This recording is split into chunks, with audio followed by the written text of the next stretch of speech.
தாவேகா கழகம் குதிரை பேர அரசியல் செய்கிறது. தலைவர் சிம்பிளா முடிச்சது, இது குதிரை பேர அரசியல் இல்ல, இது குதிரை வேக அரசு. அது அவர் சிம்பிளா பேசி முடிச்சிட்டார். அண்ணா ரொம்ப நல்லவர், அதோட முடிச்சிட்டார். ஆனா நம்ம அப்படி இருக்க முடியாதுல்ல, பதில் சொல்லணும்ல. குதிரை பேர அரசியல் யார் நடத்தினது நான் சொல்லிடுறேன். எல்லாம் ட்ரை பண்ணி பார்த்தாங்க, ரிசல்ட் வந்துருச்சு. நம்ம 108ஓட நிக்கிறோம். சுமார் ஒரு 20 தொகுதியில 500 ஓட்டு 300 ஓட்டுல தோத்து இருக்கோம். அது எப்படின்னு நம்ம அதுக்கப்புறம் விசாரிச்சுக்கலாம், விட்டுருங்க. தோத்த பிறகு என்ன செஞ்சிருக்காங்க, நம்ம தலைவர் வரவே கூடாதுன்னு பெரும்பான்மை இருந்தாலே பதவியேற்றலாம் கவர்னர் அவர்கள். ஆனா கவர்னர் அவர்கள் கூப்பிட்டு நீங்க பெரும்பான்மையை காமிங்க, சிங்கிள் லார்ஜஸ்ட் பார்ட்டி, அவங்களை கூப்பிட்டு பதவியேற்றலாம்.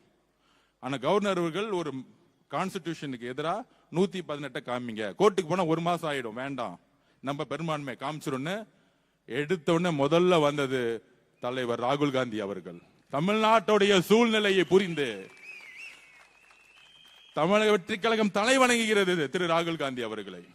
எடுத்தவன விஜய் அவர்கள் முதலமைச்சர் ஆகணும், அதுக்கு என்ன வேணா செய்யுங்க, சப்போர்ட் அப்படின்னு டெல்லியில இருந்து ஒரே குரல் முடிச்சிட்டாரு அவர்.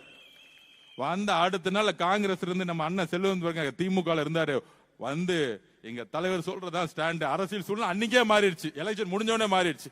செல்வப்பந்தன் வாய்ப்பு கொடுத்துட்டு ஒரு எல்லோரும் சகோதரத்துவம் ஆனோம். அன்னைக்குதான் உண்மையான அரசியல் சந்தோஷப்பட்டேன். அது முடிஞ்ச உடனே கம்யூனிஸ்ட் தோழர்கள் வந்தாங்க, அது முடிஞ்ச உடனே அண்ணன் திருமானன் வந்தாரு, ஒவ்வொருத்தரும் தலைவர் முதலமைச்சராக்குனாங்க. இது மட்டும்தானே உங்களுக்கு தெரியும். ஆனா திமுகவுடைய குதிரை பேர அரசியல் இன்னும் நான் உண்மையா சொல்லவா? சொல்றேன் யாரு குதிரை பேர அரசியல் பண்ணதுன்னு. நம்ம தலைவர் முதலமைச்சர் ஆகக்கூடாதுன்னு திமுக தலைவர்களும், அதுல குறிப்பா நம்ம இளவரசர் உதயநிதி அவர்களும் ஒரு பெரிய அரசியல் பண்றாங்களா. என்ன அரசியல்னா, ஃபர்ஸ்ட் மு.க. ஸ்டாலின் இதுக்குள்ள வரல, உண்மையை சொல்லிடுறேன் நான். அவரு தோல்வியுற்று அமைதியா தான் இருந்தார். ஆனால் திரு இளவரசர் உதயநிதி அவர்கள் இருக்காரு, என்ன ஆனாலும் விஜய் அவர்கள் முதலமைச்சராக வரக்கூடாது, என்ன ஆனாலும் பரவாயில்ல, என்ன பண்ணிக்கோங்க, அவ்வளவு வெறி. ஆனா முடிஞ்சிச்சுல்ல, கடைசி வாரிசா முடிச்சிட்டார்ல, ஏதாச்சும் பண்ணலாம். யாருக்கிட்ட பேச்சுவார்த்தை பண்ணது? திரு இபிஎஸ் அவர்கள் பழனிசாமி அவர்களோட திரு உதயநிதி அவர்கள் பேச்சுவார்த்தை பண்றாரு. திரு உதயநிதி அவர்களும் திரு சபரிஸ் அவர்களும் சேர்ந்து ஆட்சியை முடிச்சுட்டாங்க. அடுத்து திமுக கட்சியை முடிக்கிறதுக்கு வேலை பண்ணிட்டு இருக்காங்க. இப்படிதான் தலைவர் விஜய் அவர்கள் ஏத்து நின்று ஆட்சி போச்சு. இப்ப திருப்பியும் இவர் முதலமைச்சர் உட்கார வைக்க கூடாதுன்னு இபிஎஸ் ஐயா கிட்ட பேசினா என்ன ஆகும்? எங்கேயாச்சும் அண்ணா உருவாக்கிய கட்சி, சமூக நீதி பேசிய கட்சி, மத சார்புன்னு சொல்லக்கூடிய கட்சி, தேர்தலுக்கு முன்பு திரு மு.க. ஸ்டாலின் அவர்கள், ஏன் திரு உதயநிதி அவர்கள் திரு எடப்பாடி பழனிசாமி பார்த்து என்னெல்லாம் கேள்வி கேட்டாங்க? பிஜேபியை தமிழகத்தில் ஆட்சி கட்டில ஏற துடிக்க வைக்கிறது திரு இபிஎஸ் பழனிசாமி அவர்கள், அதிமுக தான். இவங்களுக்கு ஓட்டு போட்டா பிஜேபி ஆட்சிக்கு வந்துச்சு. இது அண்ணா திராவிட முன்னேற்ற கழகம் கிடையாது, இது அமித்ஷா முன்னேற்ற கழகம். இப்படி பிரச்சாரம் செஞ்சது யாரு? திரு மு.க. ஸ்டாலின் அவர்கள். இன்னொருத்தர் யாரு? இளவரசர் உதய அவர்கள். இன்னில இருந்து அவர் இளவரசர்னு வச்சிருவோம். இளவரசர், அந்த இளவரசர் உதய அவர்களுக்கு ஏன்னா பட்டாபிஷேகம் பண்ணி தானே உட்கார வச்சிருக்காங்க. மன்னராட்சி இன்னும் ஒளியில கொஞ்சம் பிசுறு இருக்கு, பாத்துக்கலாம். அப்ப பட்டாபிஷோட உட்கார்ந்துட்டு இருக்க இளவரசர் ஒரு அரசியல் ஞானி மாதிரி, கலைஞர் உருவாக்கிய, கடினப்பட்டு உருவாக்கிய அந்த கட்சியை அதிமுகவோட சேர்ந்து வெளியிலிருந்து ஆதரவு கொடுப்பாங்களாம். திரு இபிஎஸ் பழனிசாமி முதல்வர் ஆயிடுவாராம். இன்னும் சூழ்ச்சி பாத்தீங்களா? இந்த சூழ்ச்சி நமக்கு தெரிஞ்சிருச்சு, வந்துருச்சு. ஒரு நேரத்தில் 8ஆம் தேதி மத்தியானம் தகவல் வருது, 7ஆம் தேதி நைட்டு தகவல் வருது, இபிஎஸ் அவர்கள் ஞாயிற்றுக்கிழமை பதவியேற்க போறாரு, எல்லாம் முடிஞ்சிருச்சு அப்படின்னு. ஆனா கம்யூனிஸ்ட் தோழர்களும் விசிக தோழர்களும் சப்போர்ட் பண்ணல. முக்கியமாக கம்யூனிஸ்ட் தோழர்கள் சுத்தமா சப்போர்ட் பண்ணல. அதுல உண்மையா சொல்லவா, மார்க்சிஸ்ட் கம்யூனிஸ்ட் கட்சியோடைய தேசிய தலைவர் திரு பேபி அவர்கள் கேரளால இருப்பார். அவர் பேட்டி கொடுத்தது நீங்க பார்த்திருப்பீங்களான்னு தெரியாது. அவர் பேட்டி கொடுத்தாரு.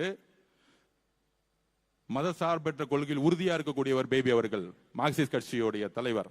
அவர் சொன்னாரு, நாங்கள் ஏன் விஜய் அவர்களுக்கு ஆதரவு கொடுப்போம் என்றால் நம்ம ஒன்று காரியம், பிரசிடென்ட் ரூல், கவர்னர் ரூல் வந்துடக்கூடாது, அரசியலமைப்பை பாதுகாக்கணும். காங்கிரஸ் மதசார்பற்ற கூட்டணி இங்க இருக்கு, தமிழகத்தில் ஒரு கவர்னர் ஆட்சி வந்துடக்கூடாது, இட்ஸ் a பீப்புள் மேண்டிடேட்னு சொன்னார். அதாவது மக்கள் தேர்ந்தெடுத்தது தலைவர் விஜய் அவர்களை. அவர் சொன்ன வார்த்தை 12 தொகுதியில அவ்வளவுதானே, நாங்க பாத்துக்கிறோம். திரு பேபி அவர்கள் கேரளால இருந்து குரல் கொடுக்கும்போது என்ன சொன்னாரு, நாங்கள் சப்போர்ட் பண்ணலனா திமுகவும் அதிமுகவும் சேர்ந்து பிஜேபியோட ஆட்சியை உருவாக்கும். சொன்னது ஆதவ அர்ஜுனா இல்லை திரு இளவரசர் உதய் அவர்களே, சொன்னது ஆதவ அர்ஜுனா இல்லை இளவரசர் உதய் அவர்களே. கம்யூனிஸ்ட் கொள்கையின் தலைவர், மார்க்சிஸ்ட் கட்சியினுடைய தலைவர் திரு பேபி அவர்கள். உண்மை வந்துருச்சா வெளியே? என்ன ஒரு துரோக அரசியல் திமுக உண்மை வந்துருச்சா?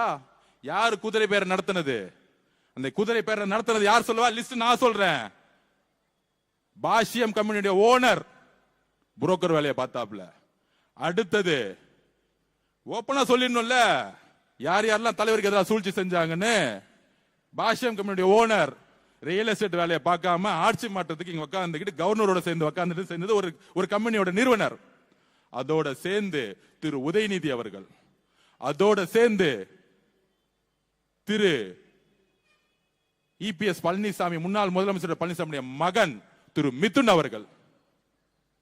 அதனாலதான் இந்த ஃபேக்ஷன் உடைஞ்சிச்சு. அதிமுக இருந்து வெளியே வந்தாங்களே திரு சிவிஎஸ் சண்முகம் அண்ணன், புரட்சி தலைவி அவர்கள் எதற்காக கட்சியை உருவாக்கினார்? புரட்சி தலைவி அவர்கள் எதற்காக கட்சியை உருவாக்கினார்?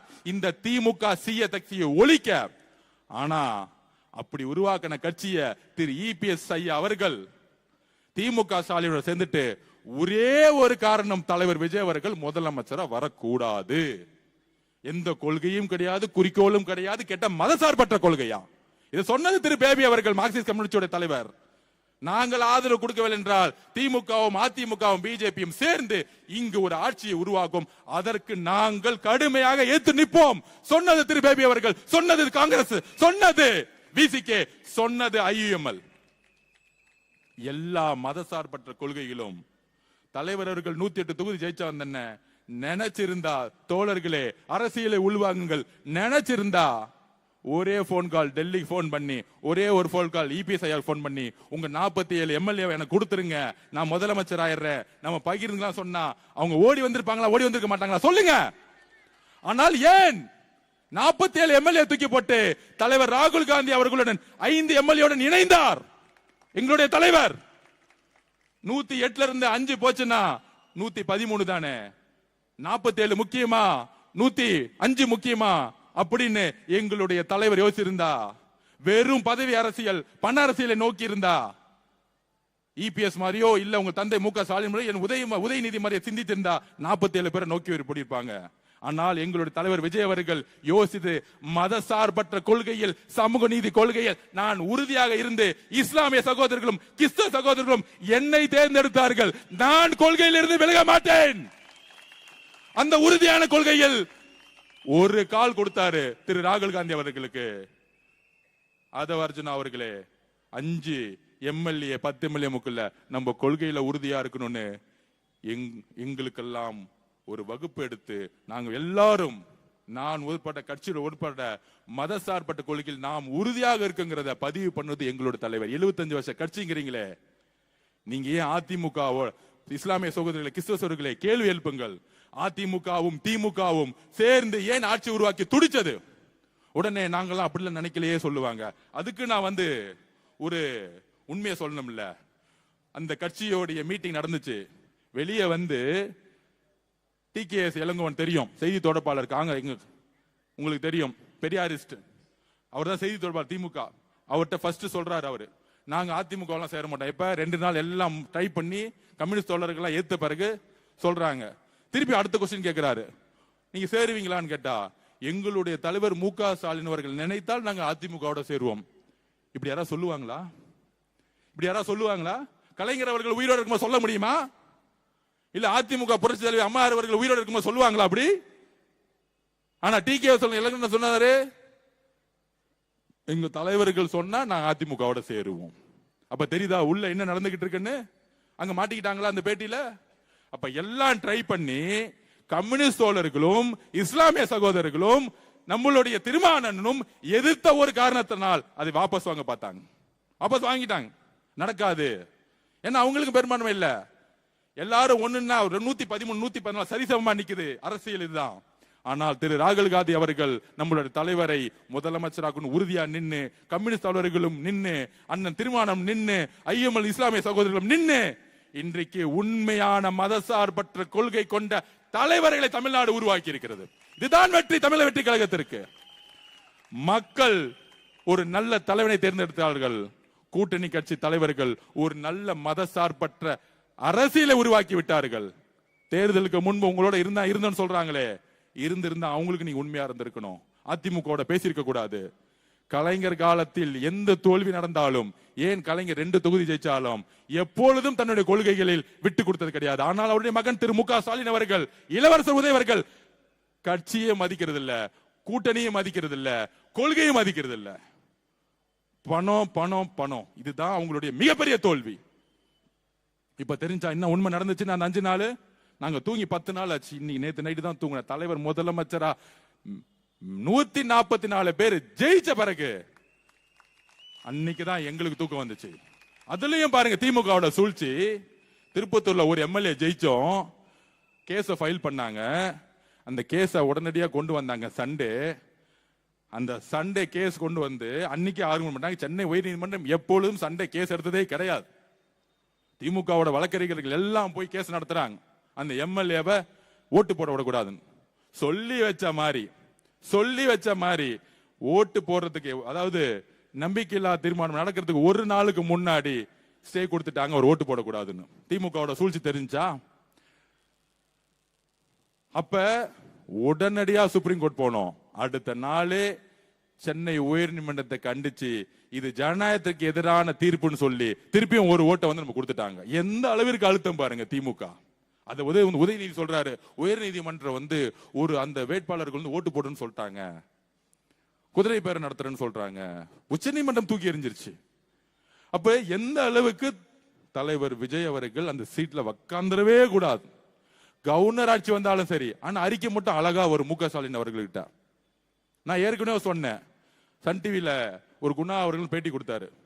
நான் வந்து எப்பயுமே விஜய் அவர்களை தாக்குனதே கிடையாது, நான் வந்து தப்பாவே பேச மாட்டேன், இல்ல உங்களை அவர் ரொம்ப வந்து அட்டாக் பண்றாரு, ஏன் நீங்க பதில் கொடுக்க மாட்டேங்கிறீங்க, நான் பேசவே மாட்டேன். அதுக்குதான் நான் கொலத்தூர்லே சொன்னேன், திரு மு.க. ஸ்டாலின் பதிலாம் கொடுக்க மாட்டாரு, கொலை பண்ணிடுவாரு. கரூர்ல தான் பண்ணாங்க. நம்மளுடைய சகோதரர்கள் எப்படி ஆனாங்க? இன்னைக்கு காவல்துறையில எடுத்தாங்க எல்லாம் காத்திருப்பு பட்டியல், யார் யாரெல்லாம் கரூர்ல அன்னைக்கு என்னென்னலாம் பேசினாங்களோ. எப்பயுமே சொல்ற, நியாயம் நீதியும் வெற்றி பெறும். நான் அன்னைக்கே சொன்னேன், எங்கள் சகோதர சகோதரிகளை நீங்க கை வச்சுட்டீங்க. எங்க தலைவர் முதலமைச்சர் போது சும்மா விட மாட்டார், உங்களை எழுதி வச்சுக்கோங்க. அவர் அமைதியா இருந்தாருன்னா தான் ஆபத்து. திட்டாருன்னா பிரச்சனை இல்ல, முடிஞ்சிச்சு போச்சு. அமைதியா இருந்தாருன்னா ஒரு பெரிய பூகம்பம் வரப்போகுதுன்னு அர்த்தம். வந்துச்சு. அப்படி எந்த அளவிற்கு அவரை முதலமைச்சர் உட்கார கூடாது கொள்கை ஏற்று நம்மளை பார்த்து குதிரை பேரன்னு சொன்னாங்களே, அதிமுகவும் திமுகவும் சேர்ந்து குதிரை பேர அரசியல் செஞ்சது நீங்க. திரு இளவரசர் உதய அவர்கள் பேச்சுவார்த்தை நடத்தது அவர் தான். திரு இளவரசர் உதய அவர்கள், பாஷ்யம் கம்பெனியுடைய ஓனர், அதுக்கப்புறம் திரு மித்தின் அவர்கள், மூன்றும் இணைந்த கூட்டணி வந்தாங்க. கனிமொழி மேடம், எங்க அப்பா உருவாக்கின கட்சி இப்படி செஞ்சீங்க, ரிசைன் பண்ணிட்டு போயிடும் சொல்லிட்டு போயிட்டாங்க. அவங்க எதிர்ப்பு உள்ள இருந்து, நான் உள்கட்சியில நடந்துச்சு சொல்றேன். கனிமொழி மேடம் இருக்கக்கூடிய ஒரு கொள்கை அரசியல் திரு இளவரசர் அவர்களுக்கு கிடையாது, உதய அவர்களுக்கு கிடையாது. கடுமையான எதிர்ப்பு. கலைஞர் யாரு பயணிச்சாங்களோ கடுமையான எதிர்ப்பு. இந்த காலத்திலும் நீங்கள் அதிமுக சேரக்கூடாது, ஜனநாயகத்தை மதிப்போம்னு சொன்னாங்க திமுக கூட இருக்கக்கூடிய சில நல்லவர்கள்.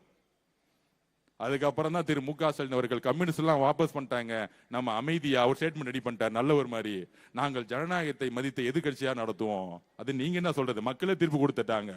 ஐயா நீங்க எதிர்கட்சி தலைவராக கூட இருக்கணும், வீட்டுல அமைதியா உட்கார்ந்து ரிட்டையர் பண்ணிட்டாங்க. நான் அன்னைக்கே சொன்னேன், கொளத்தூர்ல என்ன நடக்கும், கொடைக்கானல் போகும்போது லைலக்கால வாசல் சொன்னேன், அவர் ரெஸ்ட் எடுக்க போகும்போது இந்த எலெக்ஷனோட நிரந்தரமா அவர் ஓய்வு பெற போறாரு, கொடைக்கானல் இருந்து ஸ்டார்ட் பண்ணிட்டோம், அடுத்தது ஊட்டி போட்டு நான் பேட்டி கொடுத்தேன். நான் பேட்டி கொடுக்கும் போதெல்லாம் சீரியஸா இல்ல, இப்ப எல்லாம் எடுத்து போட்டுட்டு இருக்காங்க. எப்படி ஆதவச்ச சொன்னதெல்லாம் கரெக்டா நடந்துகிட்டே இருக்கு. நடந்துச்சா இல்லையா? நான் சொன்னேன், இந்த கூட்டணி எங்க தலைவரிடம் வந்து சேருவாங்க ஒரு நாள். எங்க தலைவர் எப்பொழுது மதசார்பற்றுகள் உண்மையா இருப்போம்னு புரியும் பொழுது அங்க வந்துருவாங்கன்னு சொன்னாங்க. எண்ணி 10 நாள்ல ஒட்டுமொத்த கூட்டணியும் எங்க தலைவருக்கு ஆதரவு கொடுத்தாங்க. ஏன்?